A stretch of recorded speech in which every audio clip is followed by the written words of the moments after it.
宝宝睡觉打呼噜，如果只是轻微的打呼噜的症状，感冒后才出现这样子的情况，且病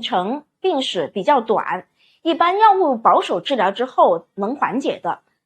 不需要特殊处理。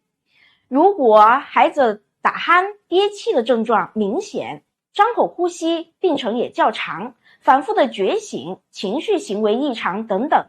经过睡眠呼吸检查之后，诊断儿童有阻塞性睡眠呼吸暂停综合征的这个可能，需要及时的到儿科睡眠呼吸专科进行相应的检查，评估病因和并发症的情况，制定治疗方案。宝宝睡觉打呼噜，如果只是轻微打鼾，感冒后才出现症状，且病史较短，一般药物保守治疗就能缓解。如果儿童打鼾、憋气症状明显，张口呼吸病史较长，反复觉醒、情绪行为异常等，经睡眠监测检查，诊断儿童阻塞性睡眠呼吸暂停综合征，需要及时到儿科睡眠呼吸专科就诊，评估病因和并发症情况，制定治疗方案。